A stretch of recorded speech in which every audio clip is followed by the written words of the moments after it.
I don't know a thing about doorbells, but this looked too cool to pass up. It's an old Nutone. It's kind of a tan wood. The light in the camera seems to be washing it out. It's not showing up its true color in the camera. But, and then the cover just, come on, let me switch hands, comes off.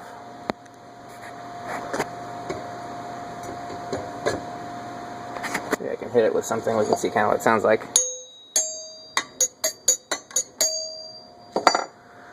So, any of my friends that collect doorbells, if you want it, let me know. If it's worth something, let me know. But otherwise, either way, if you want it, let me know.